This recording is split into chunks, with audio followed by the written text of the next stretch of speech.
Hey guys, big surprise for you here on this Friday the 13th. Alex Obaro here, and welcome into the Spike Podcast, a very special edition of the show this particular Friday. And the reason why we're dropping a show on Fridays, and I told you when we first launched this show that we were going to have our weekly podcast with our coaches and obviously break down the week that was, the week that's coming up.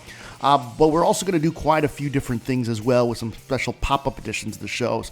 A lot of that will have to do based on when certain guests that I want to have on are available. And honestly, for people that aren't head football coaches to be a part of this show that still have a connection to Texas high school football. And I can't think of a better person to kick off our pop-up editions or our feature editions of the show than with Matt Stepp of Dave Campbell's Texas Football. He's in town this weekend here in the Rio Grande Valley covering a couple of games. He was at the Gruya-Donna North game on Thursday, and then we recorded this show late last night before Friday morning.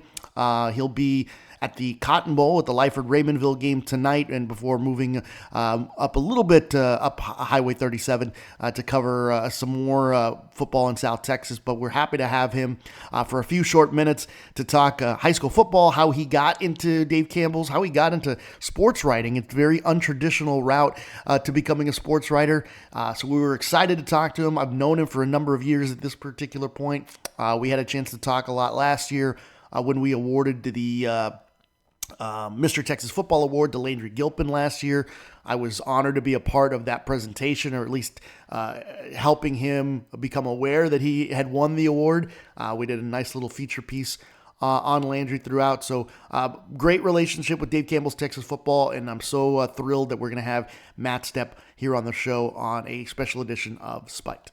But before we get to that interview with Matt Stepp, let's go ahead and talk about what happened last night. I was over in Brownsville at Sam Stadium for the Brownsville Veterans Mission Veterans Memorial Game, and it's almost unfortunate that this game isn't later in the season. And the reason I say that is because these two teams have kind of traditionally been, at least over the last 3 or 4 years, been kind of the 1 and 2 teams in that district, and have always been competing for a district title. And obviously Mission Veterans kind of holding are they the standard bearers in 5A football here in the Rio Grande Valley. And with Brownsville Veterans trying to get to their level where they're consistent winners and consistent winners of a district title, this is a game that certainly matters for Brownsville Veterans.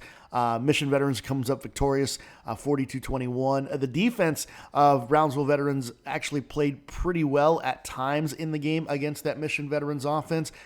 They were able to hold them really to just 7 points in the second half, and it was almost a comeback effort, but the Brownsville Veterans had some trouble finishing off some drives, and they also had some miscues both on special teams and on offense, because 2 of the touchdowns for Mission Veterans, one came on a fumble recovery, the other was a kickoff return for a touchdown after Brownsville Veterans had actually taken a 14-7 lead. So 42-21 the final there in Brownsville. So Mission Veterans moves to 2-0 in district play in 16-5A Division I. Brownsville Veterans drops to 1-1. Both those teams will be near the top of the district as this one continues. And before we get to the interview with Matt Stepp, I want to get to some post-game comments. First, from AJ Gonzaque, 3 touchdown performance from him.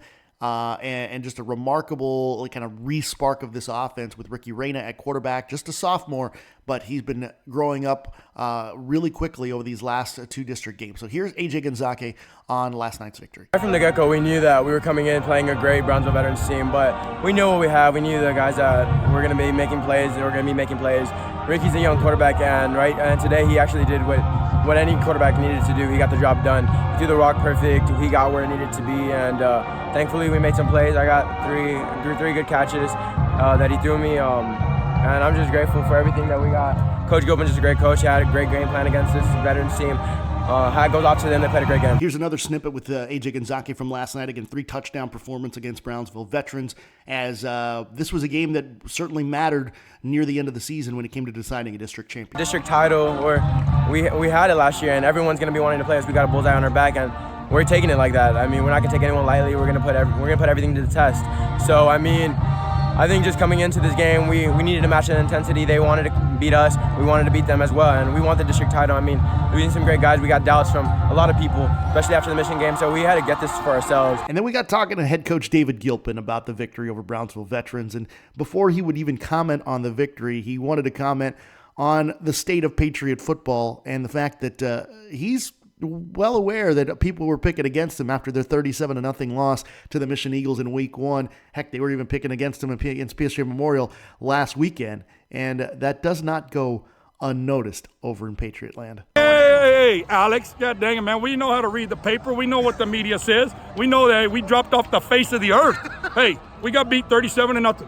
We dropped off the face of the earth. Mission Veterans is gone. Landry's gone. Joey's gone. Elias is gone. That great offensive line is gone. Leo's gone. Hey, they can't do it again. We knew that. We talked about that since January, Alex, that that was going to be the MO for everybody. You know, we had a little more respect than I thought we would coming in. And then after we got beat so bad, boom, Mission Veterans is done. Turn it in. It's like I said, man, there was people picking against us in our picket line last week, man. I'm like, dang, man, give us a little bit of a break. But we knew all along we were a good football team, man. We played really well against Pioneer, who is obviously one of the top teams in the Valley. And, some things didn't go right in Week 1 and it got away from us. And shoot, man, we took a loss. And that's it. And you bounce back and you recover. And we did that last week against PSG Memorial. You're starting to see a young group. And when I say young, it doesn't mean we're all young, though. We are starting four sophomores. But we got a lot of guys. We got 4 brand new offensive linemen. We got 4 brand new defensive linemen. So when I say young, even though they may be seniors, they're in roles that they weren't in prior to this year. And these guys continue to get better every time. And it's like I told everybody that would listen, man, from the Week 1 to Week 2, there's going to be a huge improvement in our performance because they've been out there now. They had the bullets flying. And we saw that last week against PSG Memorial. So after a 2-minute or so promo that would make Dusty Rhodes or Ric Flair proud, Gilpin went on to discuss last night's game, the effectiveness of his special teams and defense, and the fact that Patriot football is right where it needs to be. Shoot, man, I mean, it was close there for the first quarter, but we gave up a busted play for their first touchdown, and then they drove it right down our throat for the second touchdown. But the rest of the night, man, our defense was on point. Our defense played well. We talk about this. We say play Patriot football, and everybody's got that, hey, well, let's play Cowboys football. Let's play, Redskins football, all that. Patriot football to us means this. We're going to be explosive on offense, man. We're going to be big play. We're going to strike, man. We're going to move the ball. You saw us run the hurry-up offense right before the end of the half, man, led by a sophomore quarterback, bang, bang, bang, touchdown, last play of the half. And on defense, we talk about playing fast and playing physical. And there's no doubt we were explosive on offense and we played fast and physical on defense, scored on defense, scored in special teams. So, our starting kicker missed practice money, so he couldn't play. Backup kicker comes in here, doesn't miss a beat. And that's the old next man up concept. We played without Mikey Garcia, Mike Gonzalez last week against PSG Memorial, got those guys back on the field tonight, and that was awesome. So, you know me, Alex, chip squarely on my shoulder, and I'm keeping it there, and the more I know it's cliche, but the more people doubt us, the more we look to prove. And then finally from David Gilpin, the importance of last night's victory over Brownsville Veterans, what this game means overall in the standings, and the fact that Patriot football is on track to where it needs to be from last season into this season, and once again competing for a district championship. Huge game. There's a lot of talk about this being the district championship over there with Brownsville Veterans. Got a good ball club. You saw their size. God dang, man, there's some big guys out there, man. But, we still got a little pride in us, man. We got a little fight in us. And, it's like I've told the kids all along, man, the district championship runs through Mission Veterans. And you can print that loud and clear. I won't back off of that till somebody takes it out of there. Then it's going to come through our school. And, Rio's coming in next week, and they got a heck of a ball club. Hey, we're going to have to gear up, but so are they. And, our kids aren't going to back down for nobody. You know that. If nothing else, you know that. So that's the recap from last night against Mission Veterans with the victory over Brownsville Veterans 42-21. And once again, our 2-0 in district play. They'll take on Rio Grande City next week. Brownsville Veterans will look to bounce back when they take on PSG Memorial next week. Here's a look at the other scores from Thursday night as we look ahead. Edinburgh High with a 20-14 victory over La Jolla Juarez Lincoln. San Benito had some trouble with PSG High early, but then pulled away in the second half. 34-13. The Greyhounds defeat the Bears. And it was Gruya at Benny LaPrade Stadium in Donna last night, coming up with a 33-12 victory over the Chiefs. Harlingen South, 44-14 victory over McAllen High School. And it was Laredo Nixon over Roma, 36-35. Very tight one there. That was the Thursday night slate here in the Rio Grande Valley. All right, so we're going to take a quick time out, and when we come back, we're going to talk with Matt Stepp of Dave Campbell's Texas Football. As we chat about life, we chat about how he ended up with Dave Campbell's Texas Football, what brings him to the Rio Grande Valley. We even go back to last year when a Valley athlete finally won Dave Campbell's top award in Mr. Texas Football. All that's coming your way next. This is Spiked.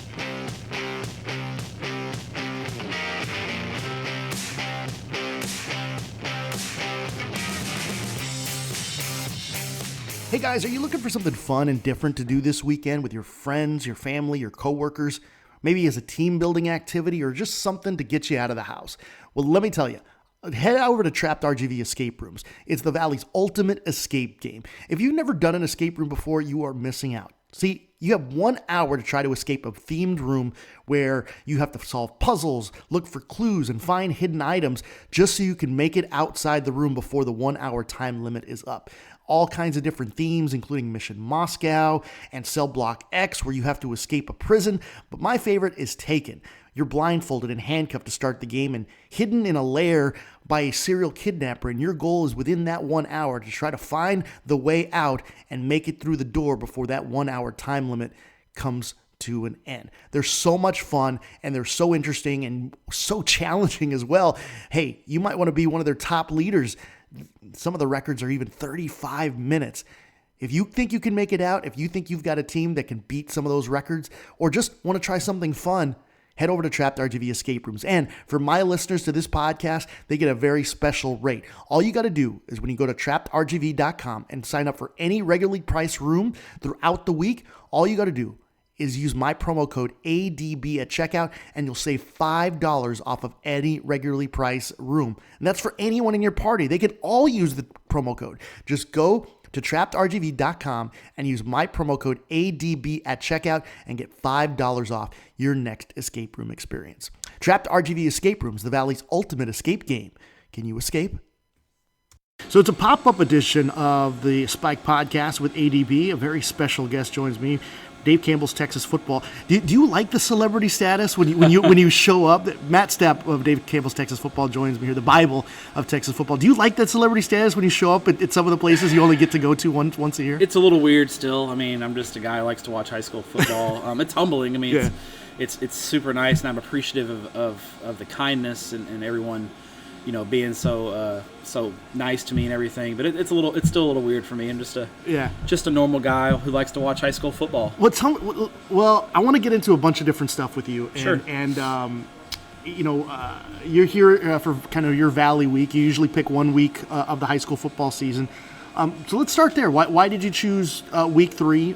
Was it mostly because of the Cotton Bowl coming up tomorrow as we record this on a Thursday just after the Thursday night games? Yeah. So I've been to the Valley a bunch now. I mean, I've come down, at least once a year, most years, and maybe a year I missed. But I've seen most of the big schools, right? Most of the brand names that you would come to expect that are synonymous with Valley football. And so I try to, when I take these road trips, to see some different teams and go to some different stadiums. And so I looked at the schedule this year, and I saw the Cotton Bowl, and I thought that would be a really cool rivalry game to go to to see that. And then the Thursday game just kind of fell in my lap with Donna North and Grulia. Not powerhouses for sure, but never been to Benny LaPrade Stadium before. Yeah. And I've known Coach Marty Shalar since he was at Ed Couch. Great guy. I think hopefully he can get Donna North turned around. It's a tough job. Yeah. But he's a great dude and a great coach. So I thought that was a good game. And then Saturday I'm actually going to head up to Bishop, which is a little north of Kingsville, so out of Valley game. Gotcha. But there's a Saturday night game. Corpus has a TV thing going on Saturday nights, and so there's a game there. I thought, you know what?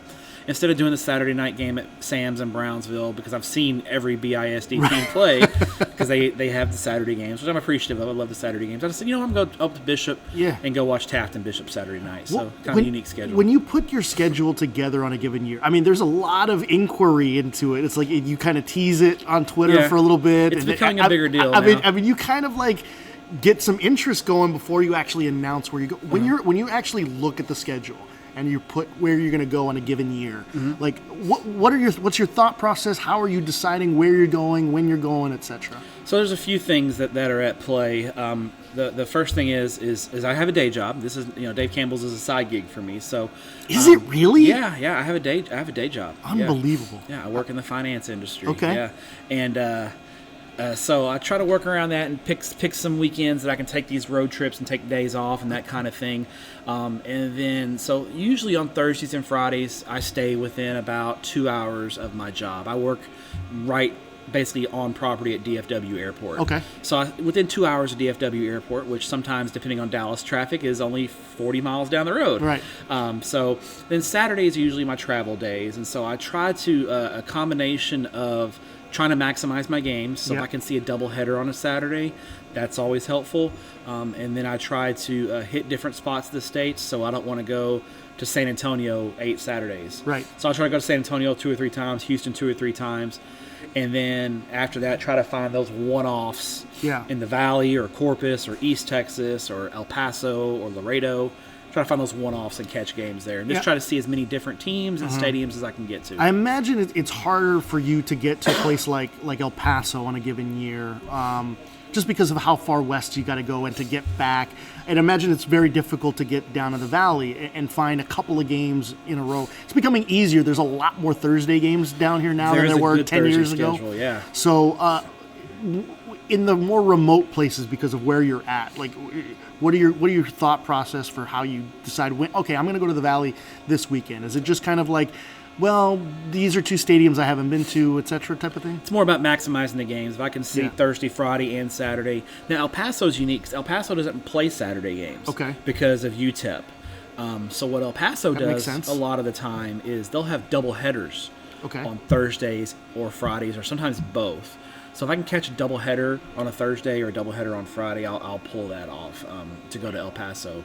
One of the districts there they have one stadium, but they have I think 6 or 7 high schools that share one stadium. So they'll have a 5 and an 8 o'clock game, or I think it's 5 and 8 or 4:30 and 8 or something like that. And they'll have a doubleheader. So I'll catch the game there. So it's usually just about maximizing the number of games and then hoping Southwest has a good deal. I can hop on a plane and come down, which I caught a good deal coming down this weekend too, so that helped as well. I'm a big fan of whenever they do like those $49 specials or something like that, and then buying a few, because the benefit of Southwest is you can cancel your flight and you can keep the credit. Oh yeah, that's perfect. It's beautiful. And then you can use it later on. So I try to take advantage of that, especially for me. I'm up in Houston so often, calling games or whatever. That's my benefit. It's great, yeah. And I think I caught a couple of $49 fares to Houston later on in the year, so it's good stuff. Hey, Southwest, if you want to sponsor your Spikes podcast, ADB is looking out for you. You know, it's funny. My cousin actually is a gate agent at the airport, Valley International Airport, for Southwest Airlines. So every now and then, when I'm running a little bit late, for that 6 o'clock flight out to Houston, I'm not going to say they haven't held the plane before for me when I'm running late, but I may have pulled a string or two. I may have pulled a string or two. There you go. So Matt Stepp from DCTF joins me here. So Stepper, I want to go back. Like, you're like the ultimate high school football junkie, right? Like it's like you've taken this. It's not a niche sport for us, but what probably nationwide people see high school football as a niche sport, and you've really made it your brand. Like, what was it about high school football that made it like, this is what I'm so passionate about this, that I want to kind of dedicate my free time to covering it? Man, it's a good question. I think probably because, I grew up poor, and my parents couldn't, we grew up in the Metroplex, but we grew up poor, and they really couldn't afford to never took me to Cowboy. I still have never been to a Dallas Cowboys game in my life. Been in the stadium. All right, we need to get Stepper into a Cowboy game. Yeah, never. I mean, I can afford it now. I just have never been. But when I was younger, I couldn't afford to go to Cowboys games. For sure. Couldn't go to Mavericks games. The Rangers game was maybe once a year we would go. Sitting in the bleachers or something like that. Yeah, it was once a year. And so what we could afford was every Friday night we would go watch my local high school team play, and my dad would take us. Which was what? Everman High School, just south of Fort Worth, and they were very good. Were very good when I was a kid and have been very good up until about the last 2 years. Won a couple state championships, actually. I've been blessed enough to see my alma mater win 2 state championships. Famous names when you were going as a kid? Probably the most famous player out of Everman is a linebacker, Baron Wortham. Okay. Played for the Oilers and the Titans and then spent a year at the Cowboys. Okay. Started on the Titans Super Bowl team. Starting linebacker of the Titans Super Bowl team. So a bunch of guys have gone D1 out of Everman. A couple of guys have also kind of bounced around on practice squads, that kind of thing. Gotcha. Through time. But yeah, I mean, so we would go to those games on Friday nights, and those guys were kind of like my heroes. And so I think that's probably my first. I was a newspaper junkie. I'd get the newspaper and read it, cover it, read the whole newspaper and do that kind of thing. Reading box scores and saying, every high same school, thing. I'd read the box score for every high school that was being covered in the Fort Worth Star-Telegram, and I think that's just kind of how I just kind of grew into loving high school football and just never left. So tell me about, after graduating from high school, where'd you go to school? What were you deciding? Obviously you're in the finance industry as your day job, but you obviously had the connection to continue into covering sports. So tell me about your college life and all that stuff. So I remember when I was a kid, all my friends would always tell me I was like a sports nerd. Okay. Knew a lot of stats and statistics, that kind of thing. But I was, I played basketball in junior college. You were always the one settling bets, right? With some guys. Right. I was a numbers guy. So I didn't play football in high school, though. I played basketball and baseball, and I played basketball at the college level at Trinity Valley Community College in Athens, Texas. Okay. Junior college. Yeah. Not a high level of college basketball, but you played. Yeah, I did, and finished up at UT Arlington and had a degree in kinesiology. My goal was to go to be a coach, and did student teaching, and just didn't think being in education was for me. And one of my mentors told me, if you don't love it, don't do it. You're not going to be rich doing it. Do something you love, that kind of thing. Not everyone has the heart for it, and I didn't have the heart for it. I think educators are wonderful people, and what they do is amazing, and it's just not for me. But I still wanted to be around the game. Right. So around this time, this is we're talking 2000, 2001, right when I was finishing up in college. I graduated college in 2002, so 2001. Until 2003, I graduated college. 2003. But 2001, 2002, the Twitter and Facebook wasn't out yet. It was message board posting, and so I was a big message board posting. There were some high school football message boards, and I would get on there and talk about some of the teams. And because I did some student coaching at Everman, and we won a state championship, I did a lot of grunt work and kind of knew a little bit about the teams and watched some film and. Did whatever Coach Keeling wanted me to do to go trade CDs and DVDs and that kind of thing, film, because Huddle wasn't around yet. And so I knew a little bit of teams. I would write these long little previews about, long form type previews. Oh, this is what you need to look for in this game. This is what I think is going to happen. And people, and a lot of them were correct, I guess. And people were like, wow, this guy, Matt, knows what he's talking about. And a guy out of Houston had a website on Rivals.com called Texas Prep Extra. His name was Alan Zapata. He basically asked me if I wanted to cover high school football for them and get into games for free, and I was like, wow, okay, cool. I didn't get paid. It was literally I worked for media credentials, and I did that for a couple of years, and then he started paying me a couple $100 a month, and it just kind of grew from there. That's how I got my start in journal. I have no journalism background. I was a good writer. I was an English minor. Right. My degree is in kinesiology, but my double minor in history and English. So I was a good writer, and I knew some of the general tenets of journalism. But a lot of the journalism that I learned was kind of just through experience and talking to journalists sitting in press boxes and just listening to them and learning the ins and outs. I think that's fascinating because I'm a guy that I knew the NBA was not going to be for me as a player, right? And basketball was my first love kind of too. And but I knew that this was going to be the route. So, I did the whole journalism school route, and I obviously wanted to be a play-by-play guy, and but I knew I needed to be good on television and on. But it's fascinating to me that you kind of snuck your way into the business almost. Yeah. And did you at any time when you were writing up all those previews and covering game, did you ever think about I'm going to try this, on a full-time basis or anything like that? Never crossed my mind. Really? Okay. No, I just liked doing it. It was a passion for me. So I never thought about doing it as a job, so to speak. And when people wanted to pay me for it, I thought that was the best thing in the world. If it was just $200 a month. Yeah. Because I just liked doing it. Yeah. So have you had offers? Have people tried to pull you away because of what you've done at DCTF? No. DCTF had tried when I was working for Old Coach. Yeah. DCTF had tried a couple times to pull me away, and just because of loyalty and projects that were going on, I didn't want to leave anyone hanging, that kind of thing. So there have been a couple times, and before, but since I've worked for DCTF, no one's tried to pull me away. I think maybe it's because you're in the Bible now. Yeah, so it was a dream come true to work for DCTF, and it was awesome. But I just feel like, even though I get paid to do this, I feel like it's still a lot of fun, and I look forward to just going out. Now, sometimes I'm not gonna say it's not ever, the work doesn't get to be a grind, because sometimes it does, but the reward is Thursday, Friday, Saturday, getting to go to the games and be out at the games. But I think you can tell by your writing and the way you tweet and things like that, like, that you're having fun doing it. Like, you can tell it's not a job for you. I almost wonder if it makes you better and more relatable that you're not a came through the system of journalism pro. It may be, and I think I try to let people convey that I'm having fun, because I am. It's a blast. It's being at a game is someone's paying me to watch football. Yeah. And when I have a bad day or think about it, I'm like, wow, they pay me to watch football. That's pretty awesome. But I think I just I came along at the right time. The internet was just kind of starting to grow, and the message boards things were happening, and then I embraced social media.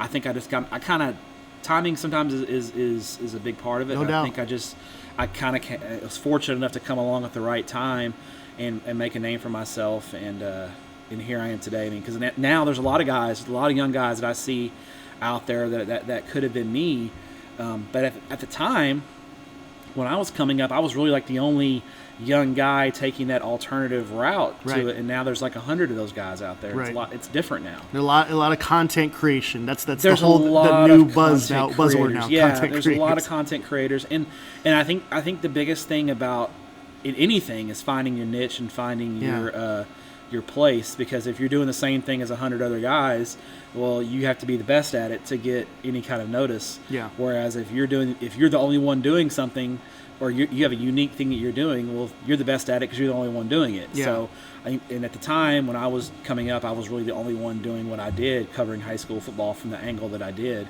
and it kind of worked out for me. So tell me about joining up with Dave Campbell's and how that happened for you, and then what did it start as, and how has it kind of grown for you? So the first, I'm actually, his last day is tomorrow. Max Thompson. So I've known Greg Tepper, the managing editor, for quite a while. We've been in press boxes together. I've known him for a while, and always thought he was a good guy. Didn't really know him that well. Just had run into him in press boxes, that kind of thing. And I had actually interviewed, me and Greg had actually interviewed for the assistant editor position at Dave Campbell's. Gosh, this must have been 2010, 2011, and Greg got the job. I still had my day job at my finance industry. I was still working for the old coach, so didn't really think much of it. And then I ran into Max.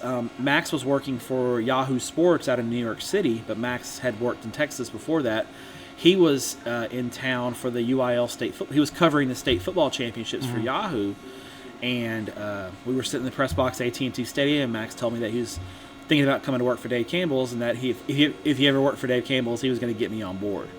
And so for a couple of years there, he talked to me, and just the timing, like I said, hadn't been right. And then, gosh, it was in 2016, I think, at coaching school, 2016 in San Antonio. I had just finished doing the old coach, because old coach was doing a magazine. The old coach did a magazine, a competitor of Dave Campbell's, for about 7 years, and I did it for 6 years. So the sixth edition that I did, it had just wrapped up and hit newsstands, and we were at coaching school, and Max was like, "Let's get you on." I wasn't under contract at old coach; it was kind of a month-to-month thing, and so Max, Greg, myself, and the boss at Dave Campbell's, the president of the company, we went to we just found a table at coaching school in the concession area and kind of hashed out some general details. And the next thing I know, a month later, August 1st, they announced that I was working for Dave Campbell's, and the rest is history. Wow. So you come on board, and now you kind of are what you are. You're the guy that you're picking games every week, which I find fascinating. I want to let's talk about that. You'll never get rich doing that. Well, let's talk about that. The fact that I'm fascinated now to learn that you're not full-time at Dave Campbell. You've got a day job. So what is your workflow like for Dave Campbell's and being able to kind of keep the beat? There's 50 high schools here, and for me to keep a beat on the entire valley has always been a challenge for me. How do you keep up with the entire state to be able to speak as eloquent as you do and as informed as you are about the entire state? So my week, I'm a little OCD. Okay. I think you have to be in a little in this. I think I've learned that about you. Yeah. So I definitely have a routine, and my routine usually starts on Saturday mornings because most of the games are played on Friday nights. I get up Saturday mornings, and the first thing I do is I go through our top 25s and input all the scores into a spreadsheet for each classification. So I have a tab for 6A, 5A, D1, and so forth. And so I input those scores, and by me manually inputting those scores into a spreadsheet and saving it, that's kind of memory for me. I can kind of begin to absorb some of the data because it's just a big data dump every week, right? So I absorb some of that data, and then I begin to work on my column, my 10 thoughts column, and I'm just kind of scrolling through the scores, seeing what happened on Twitter last night, seeing big items that caught my attention, looking for things that happened. And so then I get a little bit of extra typing that up, and I begin to kind of say, okay, these are 10 crazy things that happened, 10 things that caught my eye, and I got that, plus the scores from the top 25s from each classification. And that kind of gives me a foundation to work out from. Yeah. And then basically what I do then at that point is I'm in charge of the coach of the week. So I pick out the coach of the week. So I look through 6A and find a coach that had a big win, broke a long losing streak, something like that catches my eye. I do that for 6A, 5A, 4A, 3A, 2A. And so I get, again, a few more nuts and bolts there. And then Sunday night, I sit down in front of a computer, and I'm looking for the 30 games for the following week to talk about. And so I pick those games out. And then what I do is kind of start researching those games. I just take it one game at a time, and just, the Cowboys will be on, and I'll just pick a game, research it during commercial break. I mean, you're kind of borderline insane. A little bit. To be honest with you, I think that's incredible. Wife. Yeah. So I'll watch the Cowboy game, and then in commercial break, I'll get up and go to my computer, and this week Brownsville Vets, Mission Vets, and I'll research it, and I'll say 300 words in this game, and I'll just do it, and then go back to watch the Cowboy game. And I'll just work my way down. And then what I do during the week is, and I'll usually finish that up, and usually it's about a 3,000 to 4,000 word column, and it's usually finished by Tuesday afternoon. I was going to say, usually either goes up Tuesday afternoon or Wednesday, right? Something like that? And then we do a podcast Monday night. So I do the Tepp and Stepp podcast Monday night. So I get some more information there. We'll talk about those games and that kind of thing. And then what I do, my Tuesday night and Wednesday routine is I have about 10 podcasts from across the state that I listen to. And so my drive to my job is about, I'd say, in the morning it's about 30 minutes, and on the way home it's about an hour because of traffic. I'm listening to podcasts, high school football podcasts, while I'm driving to work, and I'm just absorbing what you're talking about in the Rio Grande Valley, what the guys at Town Talk are talking about in El Paso, what Carlos and those guys are talking about in Lubbock, what the Big Country Preps are talking about in Abilene. I've got one for Dallas. There's a bunch of different podcasts that I catch. Pretty much every part of the state is at least covered. Okay. So between that and then during slow times at my day job, I'll just have my cell phone, I'll have my earbuds, and I'll be listening to a podcast while I'm working. Gotcha. And just taking that information in, and then that's kind of how. And then by that point, it's Thursday and it's game day. So you're fall, well, really from the end of summer to get to December, late December, January. I mean, you're inundated with information. It's just nonstop. Is there a time where it gets? I don't want to say too much, right? Because I think we all figure out how to make it work. But is it where it's like, okay, I need to change my workflow a bit because I've just got too much data coming in. The worst week of the year for me is the first week of the playoffs. Okay. Because it also falls on my wife's birthday. Okay. And my wife expects me to not be as engaged for football for a few days. Right. And her birthday is November the 9th, and it always happens. there's a couple of years where it falls on week 11 and it's not so bad. Yeah. Because week 11, there's not a ton. I mean, especially on Saturday, most people don't play Saturday week 11, so I can kind of dedicate that weekend and give her the attention that she really deserves that sometimes I don't always give her. But like the last couple of years, her birthday's fallen right around the first round of the playoffs.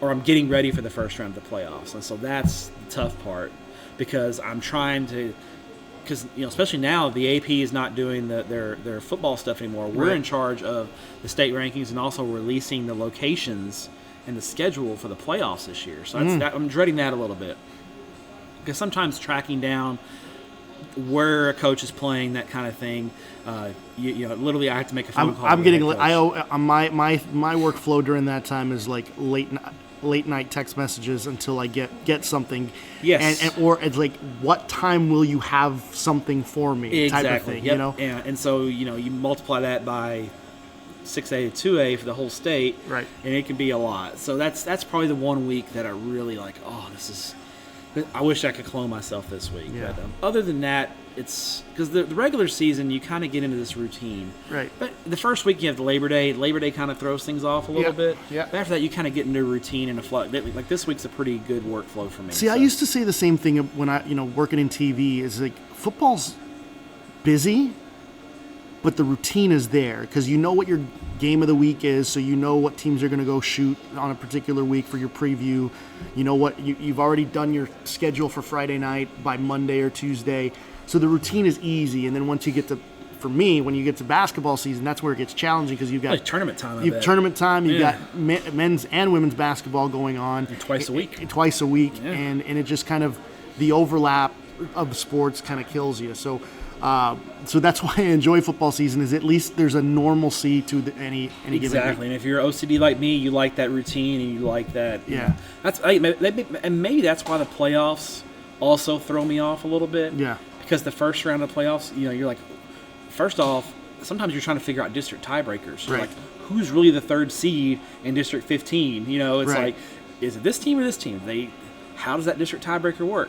So the not knowing who the playoff teams are right away, and then not knowing where and when the games are, just messes with my sensibilities a little bit. I want to ask you kind of a random question that what were your thoughts when we started doing these split classifications, the 5A Division 1, 5A Division 2, 4A Division 1, where it used to be, 32 districts and they would have 4 teams make the playoffs, and then for those that don't know, the 2 big schools would go into one bracket, the 2 small schools would go to the other. Do you think it's improved the product in the playoffs, or what, just overall thoughts on why? I like it. I like it a lot. I do too. I didn't at first, and I do now. I think it eliminates manipulation, or implied manipulation. I've seen even last year we saw some of that with Temple and Waco Midway and that whole district last year where a team was, some people thought a team lost a game to avoid being in a certain division, that kind of thing. Not saying they did, but that was the rumor. That was implied by a lot of people. So I like the divisions being split ahead of time because it just, you're 1, 2, 3, 4. This is where you go, and so I prefer it actually. Yeah, I do too. I didn't at first, but I didn't think I fully understood it until I actually saw it kind of put into practice. And I actually thought, looking at it, for what the 6As have to go through, it's actually confusing for the fans at who's going kind of where. It actually simplifies if we win this game, we go to Division 1, we're the second seed. But if you lose this game, we'll be. And the other thing I don't like about it is you could potentially lose a game and have a better seed. Yeah. Where if we lose this game, we go Division 1 because this other team makes the playoffs and we'll be the number 1 seed. But if we win, this other team misses the playoffs and now we're Division 2 and we're the 2 seed. Yeah. So I don't like losing up. And so with the split divisions ahead of time, you eliminate that. So a couple more things before I let you go, because I know you tomorrow you're going to the island, and then you've got you're going to the Cotton Bowl. You're going to go visit with Strunky as well over at Port Isabel. My guy Strunk, yep. I wanted to ask you about last year, Landry Gilpin, winning Mr. Texas football. And you helped us out with that. I did, yeah. No, that was a lot of fun. It was a lot of fun, and one of the and honestly, and this sounds really really nerdy, but one of the biggest honors of my career to do that, just because of what you guys represent to the entire state, and obviously, being from Mission and being able, I've known the Gilpins for 25 years. I mean, David was my high school speech teacher. So we're going to give the thanks again to Max and for Greg and for you for getting me in touch to make that all happen. But just the overall, I felt like you guys over the last 3 to 4 years have really kind of fallen in love with the Valley is kind of, I don't know the wrong way to put it, but I feel like the attention from a statewide entity has improved. What would you say about high school football in the Valley, or the state of high school football in the Valley? I think part of the reason why, it's because Greg's stuck in the studio on Friday nights. Yeah. He doesn't get to go out to games on Friday nights, and if you talk to him, he loves doing the Friday night football show, but I also know he loves going to games. Yeah. And he's jealous in a good way of me. I think that I can get to go to games and go to places like this. And I told them that one of the reasons why one of the things I thought we could do better at Dave Campbell's when I came on was to cover the entire state. Yeah. And do better at that, because we do represent the state of Texas. Because for a long time it was Houston, Dallas, and then the West Texas schools that were traditional. And the office is based in Dallas, and I get that. And so I really I think Greg was like, yes, we really need to. I think Greg is smart enough as the editor, when he sees an opportunity to be better, he's willing to do it, and that's a credit to him and Max. And so I think they felt like, yeah, we can do better covering the state. And so by me getting out on the road and coming to the Valley and shining a light on high school football down here, I think it's definitely helped them see what's special about high school football in the Valley. As far as the state of the football in the Valley, I think it's improved. I think it's more competitive top to bottom. Yeah. Than it has been in a while. I think for a long time, you had your 3 or 4 big schools, and then it was kind of like everyone else was just a non-factor. Mm-hmm. I don't think that's the case anymore. I still think you have your 3 or 4 schools that are really good, but I think you've got a second layer of teams that on a given night could beat one of the top 3 or 4 teams. I think the passion is still there, and that's the one thing that I tell people all the time on Twitter. Like, why are you going down there to watch the football in the Valley? They don't have any good teams. And what I say is the high school football down here is maybe in its purest form, mm-hmm. because you don't have a lot of the, you don't have 7 Division I players on the team. No, and I think sometimes where the kids here, they're playing, and they play because they love to play, and they're truly playing for their communities. Right. And so, and not to sound like an old man, I think the kids who are going Division I, there's some great kids that are going to play college football, and they're good kids and that kind of thing. But for them, sometimes high school football is not the most important thing, and that's fine. That's their prerogative, and I don't have a problem with that personally. But I think if you ask me what I prefer, I like to see kids who make high school football a priority, because it's a special thing. And so I think that's why I like coming down here, because the passion and the love for the sport is real. Because there's not a college football team down here, not yet at least. Maybe UTRGV will get one eventually. There's not one yet. And the Valley's pro football team is Dallas Cowboys, but they're 9 hours away. Mm-hmm. So Friday night their team still matters. Yeah.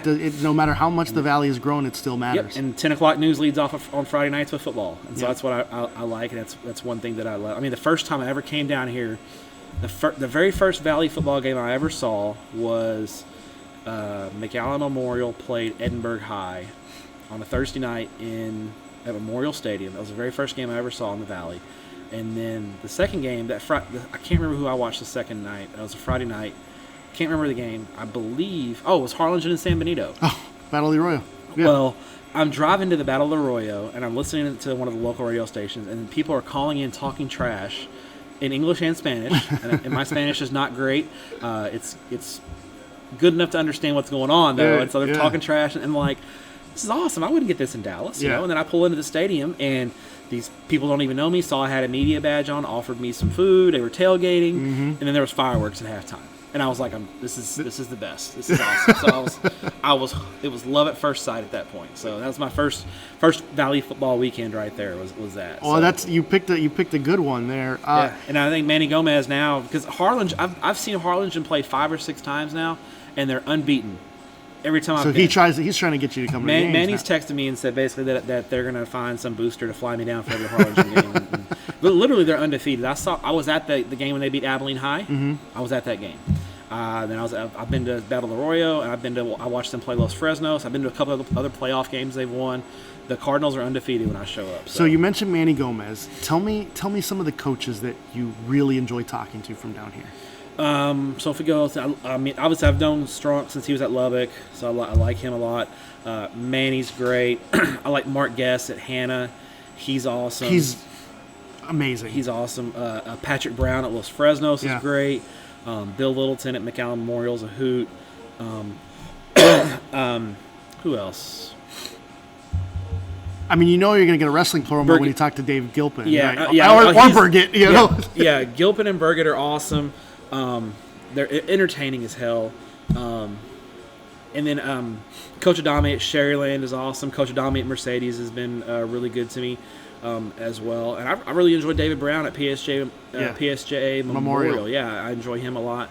And I've had some fun interactions with Mike Evans on Twitter as well. So there's a bunch. Yeah. There's a lot of them. Boy, I'd say what he's doing at Southwest right now. It's unbelievable. You know, we talked about that in 10 Thoughts, them being 2-0 for the first time in school history was gone.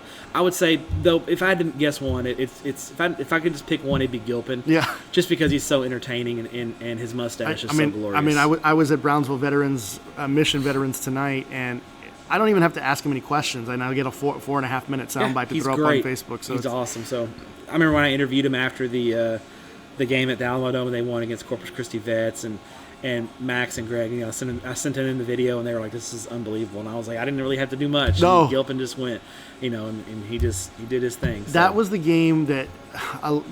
That won Landry the award. It really did. And I talked, to Greg a couple of times. I actually ran into him up in Dallas a few months ago, and we talked a little bit about it. And that's the game you were at, and you were covering the game.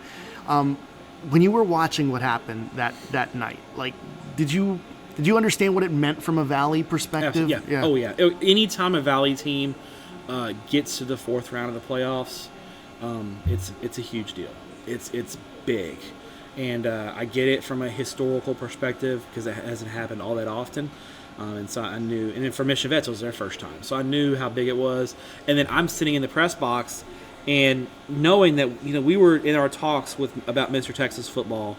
And, we were down to, when we went into the playoffs, Landry is one of like the 3 or 4 guys that we were really in on. And we were like, okay, all these guys have kind of similar numbers right now through the regular season. Let's see who gets the furthest in the playoffs. Well, then, two or 3 guys that they all lost in the second. I don't think any of them got past the second round. Mm-hmm. And so we're sitting there in the third round, and we're like, okay, Landry's the last one left, but I think in order for us to cement this thing, he's got to get him to the fourth round of the playoffs and have a good game. Yeah. Well, he didn't have a good game. He had a exceptional historical game. Yeah, exactly. And then they got to the fourth round of the playoffs. So it is all. And I remember in our Slack chat, texting everyone and going, "He's the guy. It's over." And everybody agreed. Yeah. So it was, and so I knew in the press box when they were kneeling out, winning the game, that he was going to get Mr. Texas football. Yeah. And I knew how important that was to the Valley because it's never happened before. So. Yeah. I think that was one of the reasons why, even for me being involved with that, and that's why I went up to the Texas Bowl to make sure we had video of him getting the award and all that stuff because, Kyler Murray wins it, great. And I'm sure it meant a lot to Kyler Murray when he won and to that community up in Allen. But the difference of what it means to Allen to what it means to Mission, it's night and day sometimes. Yeah. And I know the Valley is very appreciative of it, and certainly well deserved for Landry. I got one more thing to ask you before I let you go. You've got this amazing hat collection. Tell me about the hat collection, and then tell me about deciding what hats you're going to have for the season. So my hat collection is more of a nod to my dad. My dad always wore ball caps when I remember he always had a ball cap on. He didn't wear them backwards. He hated me wearing my hat backwards. That's my own spin on it. But it's my little nod to my dad. He always wore ball caps, and so I like to wear ball caps as well. I just like to wear them backwards. So how many do you have? Oh, about 20, I think. Yeah. Okay. And so how I decide to wear them is actually just based on the school colors of the teams that are playing. I don't want to pick I want to be neutral. Right. So, like, I'm wearing a Baltimore Orioles hat because, orange and black. That's your team, though, right? The Orioles are my team. Yeah. And so anytime I can shoehorn the Orioles in, it's good. Like tonight, neither school has orange in their colors. It was Donna North's maroon and black. Gruya's blue and white and gray. So neutral colors. So we're good. I could wear the hat. So I think tomorrow, I'm wearing Cincinnati Reds hat because Raymondville's blue and gold and Leifer's green and white, so that won't conflict. So mainly it's just to not wear a color of the team. Do you get people sending you hats? Have you gotten to that point? Like at least high school? Yeah. I got a lot of high school hats. Yeah. But I never wore those at high school football games. Never wear those. I have them, and I wore those to the gym. Yeah. But I did get a Sod Poodles hat, Amarillo Sod Poodles hat. Nice. Which is a really cool hat, too. So I want an El Paso Chihuahuas. You got to get a Chihuahuas. I've been to like 2 or 3 Chihuahuas games and haven't bought a hat yet. You got to get a Corpus Christi Raspas hat, Raspas. Or you get the faux back Hooks hat, which has got the white panel in the front with the powder blue and the red. So the Raspas are their alter ego, right? Oh, their alter ego. So El Paso's alter ego is the Margaritas. See, and it's a margarita on a hat. It's here's awesome. the thing: if you're already the Chihuahuas, do you really need a Coppola Diversión alter ego? I guess not, but it's nice that they do. I actually wrote a column for that for I think it's really cool. La Vida Baseball today. That's actually going to go up on their site later on. I've never been to a Hooks game. That's the 2 or 3 times I've been to Corpus for 7-on-7. The Hooks have been out of town. Yeah, it's been disappointing because I really want to go to a game. Yeah, sometimes it's got to be a serendipitous like trip with the Hooks game in there. Real quick, where can people find you? Obviously, I know where to find you, but just throw on the podcast where people can find you. Sure. So my personal Twitter is @Matt with 2 T's _Stepp with 2 P's 817. That's my Twitter feed, and then you can find all my work on TexasFootball.com, and hopefully if you haven't purchased our magazine, please go out and buy it. It's still a great resource to have, even though football season's already started. And talk about the insider resources, because I don't think people understand that how the insider stuff works sometimes. So if you sign up to be a member, an insider at Dave Campbell's Texas Football, I believe it's $24.99 plus shipping and handling for a year. We will mail you a magazine so your magazine's covered, which I think you'll spend $12 at the store on a magazine. Right. We mail it to you, and if you sign up, and you're signed up as a customer, an insider, when the magazine's mailed out, you'll get it early, actually. Right. So that's a cool thing. But also you get access to a lot of other insight, including the Stepp and Stepp podcast, which is a weekly football podcast. It's about an hour long. I think it's a really informational podcast from a statewide perspective. We do talk about Valley teams almost every week in there, so it's good to get a statewide perspective on the Valley teams, especially come playoff time, because you're playing teams that are unfamiliar. We also have computer rankings and picks of every high school football game in the state of Texas. We partner with our partner Jerry Forrest at Pigskin Prep. That's part of our subscription package, in addition to some of the other insider articles that we put out. So, like one of the insider things that we like to do around week 7 or 8 is we do playoff projections, and we project out the playoff matchups starting in week 8. Based on how we think the districts will finish. And then as more results come in week 9 and week 10, we adjust those projections based on the matchups. So you can kind of start to map out your potential playoff route. Yeah, if you're a high school football junkie or a fan at all, it's such an incredible resource. Especially, thank you. I love going on there, even just for the schedules we have team pages. Even when I'm doing previews, just going back and referring to returning lettermen and things like that is it's just so helpful than if you don't have the magazine on you, And I think it's great. We have a team page. Every high school in the state, every public school in the state of Texas, 11-man and 6-man, has a team page, and you can go to that team page, and what would be in the magazine is on the team page, and then you actually get some additional info, their schedule, and some of their stadium info, ancillary info as well. So we try to make it a big nerd. If you're a high school football nerd, we try to make it a place that you'll enjoy going to. Yeah, no doubt. TexasFootball.com. Get it. I'm an insider. You should be an insider as well. Stepper, I could talk to you all day, all night. I know you got to go to the island. I really appreciate you taking the time tonight to talk with me. I know you're a fan of the podcast, so I'm really glad that you're my first kind of, I'm going to call it the celebrity pop-up edition of the podcast. You made, I don't know if you like the celebrity distinction, but you're going to get it because you come down to the Valley, your celebrity distinction. So appreciate you taking the time, man. Thanks, and great. Congrats on the podcast. It's awesome. It's in my weekly rotation, and I'm looking forward to seeing where it grows from here. Thank you, brother. Thanks, Ed.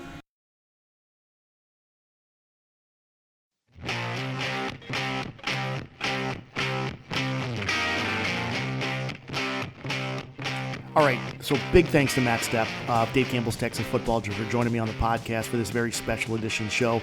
And it's really cool when the Valley gets some statewide recognition, and it's really cool to realize that Dave Campbell's, especially since Matt Stepp joined the program there with Greg Tepper, who's the editor there, it's cool that they recognize the Valley and that they do spend some time watching the Valley, who are the best teams, who are the best players, etc., and that they actually fit them into the discussions now with all their stuff over at Dave Campbell's Texas Football. That's texasfootball.com. And, of course, the ultimate recognition with Landry Gilpin taking over the Mr. Texas Football Award last year. So big thanks to him for joining me on the show. Again, we ask you that you please subscribe. This is a listener-supported podcast. This is a fan-supported podcast. So all we ask is that you get on your social media platforms at Alex Sobario on Facebook. Remember, this is a fan-supported, listener-supported podcast. So here's what I need you to do. I need you to get on my social media pages. Follow me on Twitter and Instagram at Alex Sobario, on Facebook at The Alex Sobario. This podcast has its own Twitter account at Spike Podcast.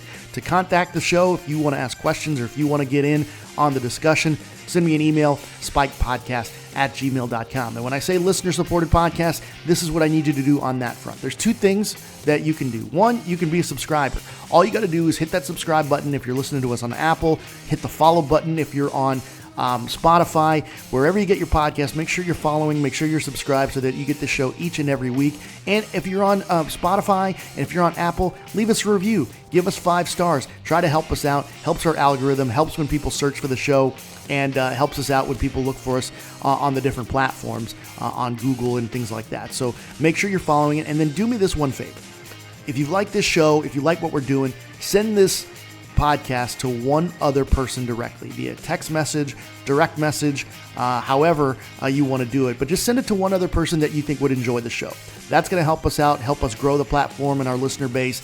And we think that a lot of people will like what we do. We just got to get the word out. And that's where you, the listener, can help us out. If you're a coach and we're doing an interview on you, send it out to your players. Make sure the players get to know you for who you are. If you're a coach and it's an interview that you like, that you think you should send to your assistant coaches, please do that as well. Help us grow the show, help us grow the platform. And if you want to help us out on a financial level, you're not required to, but it helps us out, helps us grow the show, helps us get some new equipment so we can improve the quality and so we can do some other projects along the way. You can go to GoFundMe.com/ADV podcast, or you can go to this podcast page. It's anchor.fm. That's anchor.fm/ADV podcast.